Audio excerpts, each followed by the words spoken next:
Hello, my name is Zara and I'm here with Truk. We're final year student speech pathologists from the University of Sydney. Today we'll be discussing the impact of hearing loss on the speech and language development of school-age children. We'll discuss the most common causes of hearing loss and how teachers can ensure equitable access for these students in the classroom. First, we'll briefly take a look at the ear anatomy. The human ear can be split into three parts: the outer ear, the middle ear, and the inner ear. The outer ear is responsible for localizing and funneling sound into the ear canal. The middle ear transmits these sound waves into the inner ear, where they are converted into electrical signals and sent to the brain to be perceived. Hearing loss can broadly be split into two categories: conductive and sensory neural. These categories correspond to problems in different parts of the ear. Conductive hearing loss is caused by something impeding sound transmission between the outer and middle ear. This may be fluid or wax buildup or damage to the eardrum, also known as the tympanic membrane. Conductive hearing loss is usually treatable. Sensory neural hearing loss involves damage to the inner ear. This may be caused by a congenital malformation and exposure to illness or toxic drugs. People with sensory neural hearing loss may require specialist technology to help them hear, such as cochlear implants. For the purposes of this presentation, we'll be focusing on conductive hearing loss. Oral speech development is reliant on intact hearing. This means that children with the hearing loss will not spontaneously develop spoken language if they cannot hear. This speaks to the importance of early identification and treatment of hearing loss if a child wants to develop spoken language. This diagram shows Ling stages of speech acquisition. Children begin by randomly and communicatively vocalizing or babbling, followed by acquiring vowels and consonants. This then forms the basis to produce words and finally sentences. When a child is progressing through these stages, they rely on their hearing to develop an auditory feedback loop, wherein they're continuously evaluating and correcting their speech based on what they hear around them. The acquisition of speech sounds is somewhat dependent on age. In English-speaking children, speech sounds are usually classified as either early, middle, or late sounds. Early sounds are normally acquired first, followed by middle and late sounds. The diagram below demonstrates approximate ages when children should develop speech sounds. A hearing loss, be it conductive or sensory neural, may prevent the acquisition of these sounds, leading to a speech sound disorder. Otitis media is the most common cause of conductive hearing loss and is one of the most common infectious diseases among Australian children. Approximately 75 to 95% of children will develop otitis media before starting school. However, it's reasonably uncommon after 7. Otitis media can cause inflammation and a buildup of fluid behind the eardrum. In some cases, the buildup can cause the eardrum to burst or perforate. The eardrum is normally responsible for converting sound waves into vibrations, which are then transferred into the inner ear. If the eardrum is perforated, this mechanism becomes less effective, and thus hearing is compromised. Otitis media can last for any length of time, from acute or less than 3 weeks to chronic over 3 months. Doctors may prescribe antibiotics or antihistamines. In cases of recurrent otitis media, doctors may insert grommets to prevent a buildup of fluid in the middle ear. Surgery to repair the eardrum may also be indicated. Whilst otitis media can affect any child, there are known social determinants that increase a child's risk. These include children living in crowded housing, children who are not breastfed, children who are exposed to smoking, and children coming from low socioeconomic backgrounds. Otitis media is also more common around the winter-spring period due to the increase in allergens. It's important to note here that these factors don't cause a child to develop otitis media on their own, but rather increase the risk. Otitis media is significantly more prevalent among Aboriginal children. In children of First Nations descent, otitis media may start earlier and is more likely to be recurrent. It is the primary condition contributing to hearing loss in this population, despite being completely preventable and treatable. The increase in prevalence and severity of otitis media among Indigenous children is likely linked to several factors, including limited access to healthcare. This ultimately delays the identification and treatment of otitis media. Otitis media is also often asymptomatic. Low rates of pain, as reported by parents, mean that otitis media is not picked up as quickly by healthcare professionals. Previously, we talked about how the development of speech sounds is reliant on hearing. If a child presents with a conductive hearing loss, this may lead to negative short-term effects on their speech development. For instance, they may experience difficulties with hearing speech in conversation, hearing some speech sounds, or identifying the difference between speech sounds. The speech banana is a way of representing where speech sounds fall in terms of pitch and loudness when compared to other sounds in the environment. The horizontal axis represents pitch and the vertical axis represents loudness. The speech sounds on the right side of the graph, represented by the colored text box, are harder sounds to hear, as they on average higher in pitch and softer in loudness. Most of these sounds are also voiceless, meaning they do not recruit the vocal cords. This means that children with a hearing loss may find it harder to pick up sounds like F, S, or TH.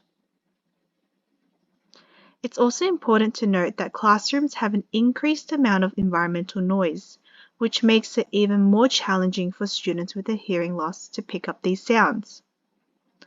Consequently, a hearing loss may delay the development of the production of these sounds. Another impact is that children with a hearing loss may not hear their own voice when they speak. They may speak too loudly or not loud enough. They may have a speaking pitch that is too high. They may sound like they're mumbling because of poor stress, poor inflection, or poor rate of speaking. All of these issues may affect the child's ability to engage and communicate effectively with others.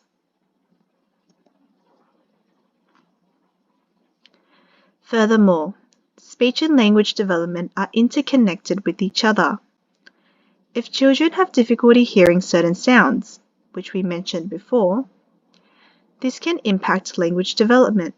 For example, children with mild or moderate hearing loss may find difficulties hearing the plural S, as in rocks, the S in third person present tense verbs, like he walks, the possessive S in words like the cat's tail is orange and white,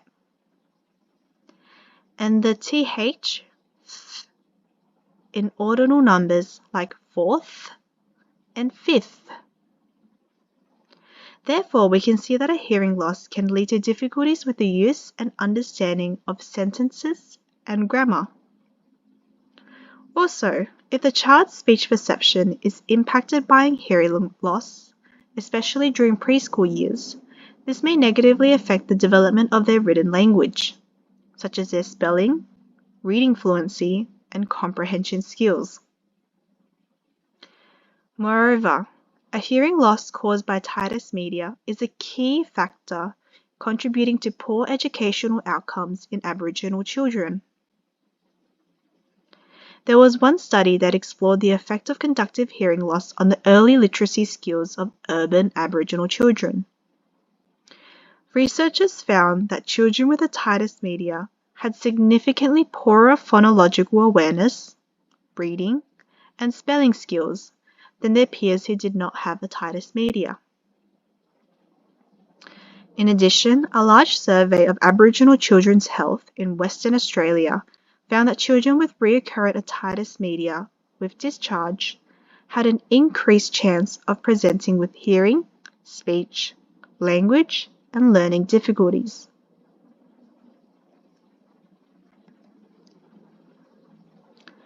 Furthermore, conductive hearing loss caused by otitis media with effusion, which is a type of otitis media where fluid is present in the middle ear without any signs or symptoms of an ear infection, can also impact the child's auditory processing skills. It is suggested that this condition decreases sound intensity, hinders sound traveling through the middle ear, and often leads to asymmetry in the hearing levels of the ears. For example, if someone says, "Please raise your hand," a child with auditory processing disorder may hear, "Please haze your plan." It is important to note that auditory processing skills are needed to hear in noisy environments, understand and process language at a fast rate, and discriminate between different speech sounds. Consequently, poor auditory processing skills can impact the production and comprehension of language. It is also found that the ability to detect speech in background noise may continue to be affected even when hearing levels are restored.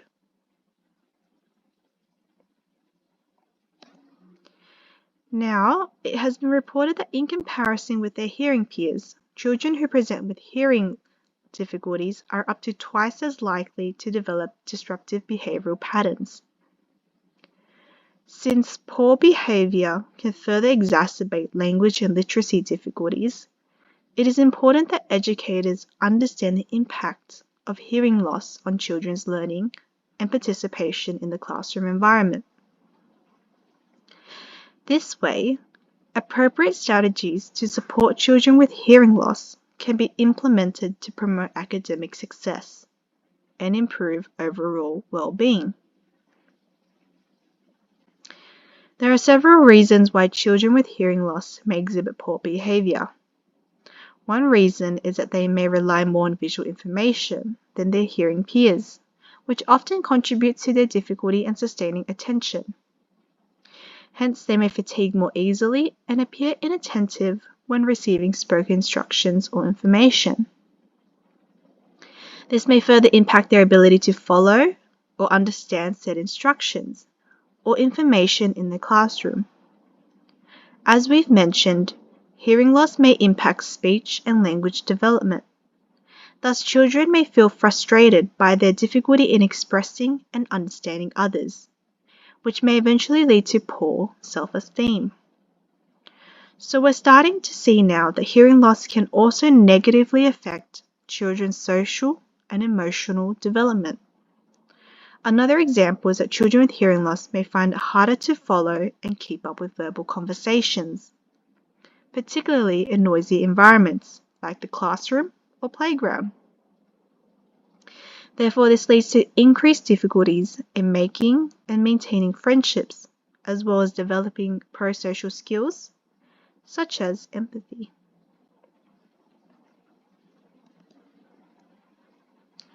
To conclude this video, we have put together some tips which we hope may be useful for teachers when thinking of how to support students with a hearing loss in the classroom environment.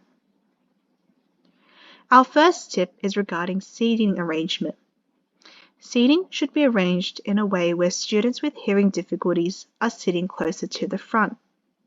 This has a positive influence as it can help them feel included and ultimately maximize the speech input they are receiving. Our second tip is amplification. Sound-field amplification systems are devices that amplify the teacher's voice in the classroom. This allows the teacher's voice to be heard more easily over background noises. Hence, this is beneficial for all students in the classroom, including students with a hearing loss.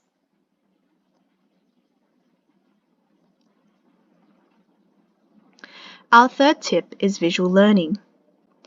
Using visual supports such as images, timetables, and scaffolds can promote students' learning when combined with spoken language. Our next tip is checking in with the student. Teachers should leave time for a quick check-in to monitor students and ensure they are progressing accordingly. It also allows the teacher to build trust with the student as they will feel valued and cared for. Our last tip is communicating information. Students may rely on visual communication, that is speech reading, and need time to switch between the visual content and explanations. Therefore, waiting for their response to a question or statement is important. Teachers should also simplify instructions or task descriptions to enable students to process information more effectively.